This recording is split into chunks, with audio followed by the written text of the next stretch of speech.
नमस्कार दोस्तों, स्वागत है आप सभी का स्टडी टॉप चैनल में। मुख्यमंत्री हेमंत सोरेन ने हाल ही में 1 माह के अंदर नियुक्तियों पर लगी रोक हटाने संबंधित घोषणा की है। साथ में मुख्यमंत्री ने नए नियोजन नीति भी बनाने को कहा है, जिसको लेकर अब कार्मिक विभाग भी सक्रिय होती दिख रही है। कार्मिक विभाग की ओर से 2016 में बने नियोजन नीति को पूरी तरह से रद्द करके नए सिरे से नियुक्तियों के लिए विज्ञापन जारी करने की तैयारी जोरों से शुरू कर दी है और ये नए नियुक्तियां 2016 के पूर्व में बनी नियोजन नीति के आधार पर लाई जाएंगी। जी हाँ दोस्तों, झारखंड सरकार पुराने नियोजन नीति के आधार पर ही नई नियुक्तियां लाने की तैयारी जोरों से शुरू कर दी है। तो चलिए दोस्तों, इसी मुद्दे के बारे में आगे इस वीडियो में हम लोग और विस्तार से जान लेते हैं। लेकिन आगे बढ़ने से पहले अगर आप हमारे चैनल में नए आए हैं तो चैनल को सब्सक्राइब करके पास वाले बेल आइकन को प्रेस करके जाना ना भूलें, क्योंकि इसी चैनल के माध्यम से आप तक नियुक्ति से जुड़ी हर एक अपडेट सबसे पहले पहुंचाया जाता है। यहाँ पर देख सकते हैं दोस्तों, नियोजन नीति से जुड़ी जो खबर सामने निकल कर आ रही है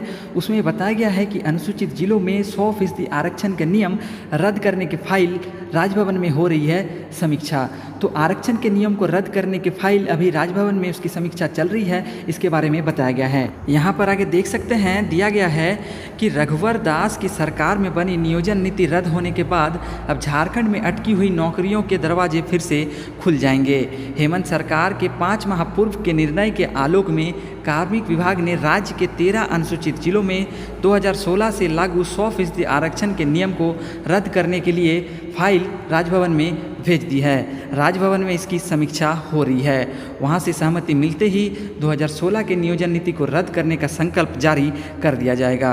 इसके साथ ही नई नियुक्ति के लिए नए सिरा से विज्ञापन भी निकाले जा सकेंगे। आप देख सकते हैं दोस्तों, किस तरह से कार्मिक विभाग भी अब इस मुद्दे को लेकर सक्रिय हो चुकी है, जिसने 13 अनुसूचित जिलों में 100% के आरक्षण के नियम को रद्द करने के लिए फाइल राजभवन में भेज दिया है।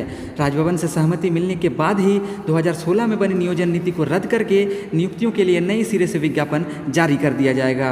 आगे इस मामले के बारे में और भी दिया गया है, जिसमें लिखा गया है कि मुख्यमंत्री हेमंत सोरेन ने हाल ही में 1 माह के अंदर नियुक्ति पर लगी रोक हटाने संबंधित घोषणा की थी। सीएम ने नई नियोजन नीति बनाने को भी कहा है, जिसका प्रारूप तैयार हो रहा है। अधिकारियों का कहना है कि जब तक प्रारूप नहीं बनता है तब तक 2016 के पहले की नीति से ही नियुक्तियां हो सकेगी।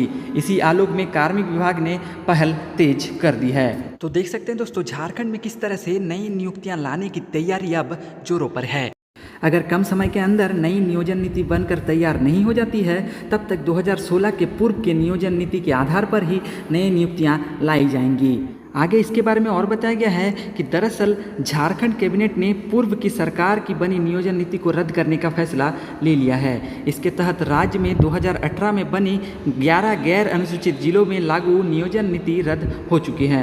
वहीं 13 अनुसूचित जिलों में नियोजन नीति को रद्द करने का फैसला फरवरी माह में ही ले लिया गया था, जिसके लिए संकल्प जारी नहीं होने की वजह से इन जिलों में तृतीय व चतुर्थ वर्गीय पदों पर 100% आरक्षण का आदेश अभी तक निरस्त नहीं हो सका है। दोस्तों, यहाँ पर भी यही बताया गया है कि 13 अनुसूचित जिलों में नियोजन नीति को रद्द करने का फैसला पहले ही ले लिया गया था, लेकिन इसके लिए कोई भी संकल्प जारी नहीं किया गया था, जिसकी वजह से इसको अभी भी निरस्त माना नहीं गया है। आगे इसके बारे में कहा गया है कि पूर्व की नियोजन नीति के तहत बाहरियों को ही मौका मिलेगा।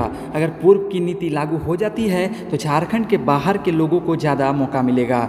यदि 2016 के पहले की नीति लागू होती है तो झारखंड के स्थानीय लोगों के साथ साथ दूसरे जिले और बाहरी लोगों को नियोजन का मौका मिल सकता है। राज्य स्तर की तृतीय व चतुर्थ वर्गीय नौकरी में भी वो शामिल हो सकेंगे। पहले की नीति में 100% आरक्षण की बाध्यता नहीं थी, ऐसे में सभी लोग राज्य की बहालियों में भाग ले सकेंगे। आप देख सकते हैं दोस्तों, झारखंड के 2016 के पूर्व में जो नियोजन नीति बनाई गई थी उसमें कोई भी 100% आरक्षण की बाध्यता का ऐसा नियम नहीं था। अगर ये नीति लागू हो जाती है तो झारखंड के स्थानीय लोगों के साथ साथ अब झारखंड के बाहर के लोगों को भी झारखंड के नौकरियों में मौका मिलना शुरू हो जाएगा।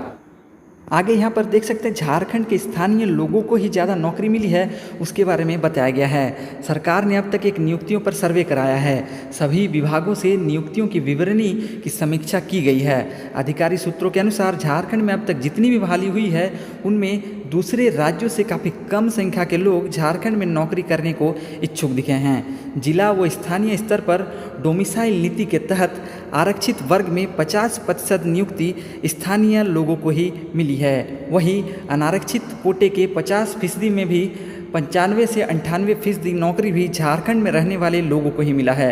ऐसे में पुरानी नीति लागू होती है तब भी झारखंड के लोगों को ही अधिक नियुक्ति होने का आसार है। अगर 2016 के पूर्व के नियोजन नीति भी झारखंड में लागू हो जाती है तो यहाँ के स्थानीय लोगों को ही ज़्यादा से ज़्यादा नौकरी मिलने का संभावना बनी रहेगी, क्योंकि झारखंड के बाहर के लोगों का यहाँ के नौकरियों में जागरूकता बहुत ही कम देखी गई है। ऐसे में इसका फायदा झारखंड के स्थानीय लोग उठा सकते हैं। दोस्तों, क्या आप 2016 के पूर्व में बनी नियोजन नीति को झारखंड में लागू करने की बात से सहमत है, या फिर आप चाहते हैं कि झारखंड में नई नियोजन नीति बनाने के बाद ही झारखंड में नई नियुक्तियां लाई जाए? आपका इस मुद्दे पर राय क्या है? आप कमेंट बॉक्स में हमारे साथ जरूर साझा करें। तो दोस्तों, बहुत ही जल्द मिलते हैं झारखंड के नियुक्ति संबंधित एक और अपडेट के साथ।